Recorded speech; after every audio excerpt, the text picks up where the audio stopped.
اللہ تعالیٰ نے انسان کے خمیر میں ایک خطا کی سرشت بھی رکھی ہے، جی اور اسی لیے کہا کہ میں بار بار رحم کرنے والا ہوں، کیونکہ انسان کے خمیر میں جو ہے وہ اس کی سرشت میں خطا ہے، وہ خطا کرتا ہے، شرمندہ ہوتا ہے، معافی مانگتا ہے، پھر اسے شیطان بھلا دیتا ہے یا پھسلا دیتا ہے، اور وہ پھر خطا کا مرتکب ہوتا ہے، اور اللہ کی رحمت پھر اسے اپنی طرف بلاتی ہے۔ تو یہ جو رحمت کا یہ تصور ہے، یہ میرا خیال ہے کہ شاید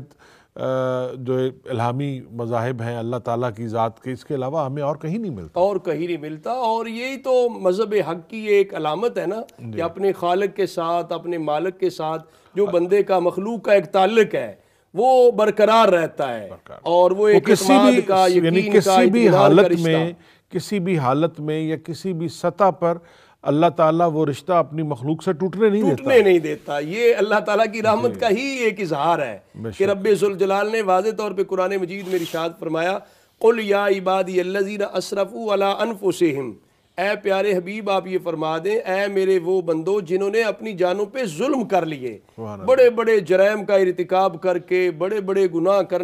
کر کے اپنی جانوں پہ ظلم کر بیٹھے ہیں، وہ بھی لا تقنطوا من رحمت اللہ، اللہ کی رحمت سے مایوس نہ ہوں، نا امید نہ ہو۔ ان اللہ یغفر الذنوب جمیعا، بے شک اللہ تعالیٰ سب کو بخش دیتا ہے۔ بلکہ بعض جگہوں پر تو یہ ہے کہ وہ اللہ آپ کے خطاؤں کو اور گناہوں کو نیکیوں میں بدل دیتا ہے۔ یہ پر جب بندہ توبہ کرتا ہے تو پھر رب تعالیٰ کی شان ہے، رب تعالیٰ کا کرم ہے، اس ٹائم پھر صرف گناہوں کو نہیں بخشتا، پھر گناہوں کو نیکیوں میں تبدیل کر دیتا ہے۔ اور یہ تو اللہ تعالیٰ کی اپنی شان ہے، جس طرح حدیث پاک میں آتا ہے کہ حضور نبی کریم صلی اللہ علیہ وسلم نے فرمایا کہ اللہ تبارک و تعالیٰ میری امت کے 70,000 لوگوں کو بغیر حساب و کتاب کی جنت میں داخل کر، اب ان کا حساب بھی نہیں ہوگا، کوئی حساب کتاب نہیں۔ اور پھر ساتھ یہ بھی ارشاد فرمایا ان 70,000 میں سے ہر ایک کے ساتھ پھر 70,000 آگے۔ تو یہ رب ذوالجلال کی رحمت ہی ہے نا، جو ان کے ساتھ کوئی مواخذہ نہیں ہے، کوئی سوال جواب نہیں ہے۔ رب تعالیٰ نے اللہ تعالیٰ کے پیارے حبیب علیہ السلام کی امت کے اتنے لوگ جو ہیں ان کو بغیر حساب و کتاب کے بخش دے اور جنت میں داخل فرما دے، تو یہ رب تعالیٰ کی رحمت اور مغفرت جو ہے یہ بڑی وسیع ہے۔ یہ تو ڈاکٹر صاحب ہم ایک اس پہلو کا ذکر کر رہے ہیں نا جس میں انسان کے ذاتی اعمال جو ہیں یا اس کی خطائیں یا گناہیں یا انسان کے ساتھ انسان اور خدا کا جو تعلق اور رشتہ ہے، اس میں اللہ کی رحمت کے کون کون سے پہلو ہیں۔ لیکن جب ہم دیکھتے ہیں، ہم جب اس پوری کائنات کا مطالعہ کرتے ہیں، اللہ تعالیٰ کی اتنی وسیع و عریض کائنات ہے جس کی حدیں بھی معلوم نہیں ہو سکیں کہ یہ، اور ہر لمحہ یہ ایک نظریہ یہ ہے کہ ہر لمحہ یہ پھیلتی جا رہی ہے، اور اس میں بھی دیکھیے کہ اتنی وسیع و عریض کائنات میں آپ کو صرف ایک یہ خطہ زمین نظر آتا ہے جہاں اللہ نے زندگی کا جو تصور ہے، اور اس خطے میں بھی جو زندگی کا تصور ہے اس میں صرف یہ نہیں کہ انسان کو پیدا کر دیا، ایک پورا نظام بنا دیا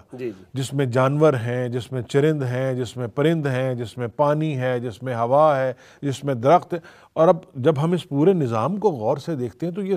ہر چیز ایک دوسرے کے اوپر ڈیپینڈنٹ ہے، اور ایک دوسرے کے سہارے کے ساتھ ایک دوسرے کو ایک نظام، پورے نظام میں اس نے سہارا دیا ہوا۔ تو ہم جب اس پورے نظام کو بحیثیت مجموعی دیکھتے ہیں تو اس میں بھی ہمیں اللہ کی رحمت کا ایک وہ عنصر نظر آتا ہے کہ اگر کوئی ایک چیز بھی کم ہوتی تو شاید باقی چیزوں کے لیے وہ کمی کسی طرح سے پوری نہ ہو سکتی۔ بالکل آپ بجا فرما رہے ہیں، بلکہ صرف ایک انسانی ڈھانچے پر بھی نگاہ یہ ایک الگ دنیا ہے، یہ ایک الگ دنیا ہے کہ یہ ایک الگ کائنات ہے کہ سر اوپر ہے، ٹانگیں نیچے ہیں۔ دیکھیں نا جی، وہ تو آپ خلیے کے سطح سے، آپ سیل کی سطح سے جو ایک خلیہ ہے، یعنی کہ جو انسان کے جسم کی ایک اکائی جس کو کہا جاتا ہے، اس خلیے کے اندر ایک وقت، ہم تو چونکہ میڈیکل میں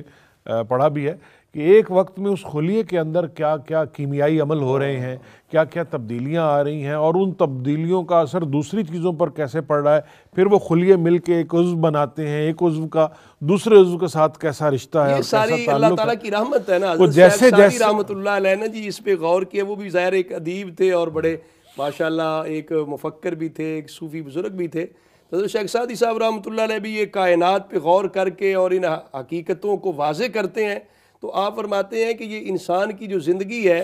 یہ 2 سانس ہیں، ایک باہر سے سانس اندر جاتا ہے، ایک اندر سے باہر آتا ہے۔ اگر باہر سے اندر سانس نہ جائے تب بھی انسان کی زندگی نہیں ہے، اندر سے باہر نہ نکلے پھر بھی زندگی نہیں ہے۔ آپ فرماتے ہیں کہ یہ تو اگر ہر سانس پر بھی اللہ تعالیٰ کی ان رحمتوں کا، نعمتوں کا شکر بجا لائے، ہر سانس پہ بھی شکر بجا لائے، تو پھر بھی نعمتیں اس وقت دو لے رہا ہوتا ہے، شکر تو ایک کر رہا ہوتا ہے۔ یہ اللہ تعالیٰ کی اس قدر رحمتیں اور نعمتیں۔ دیکھیں وہ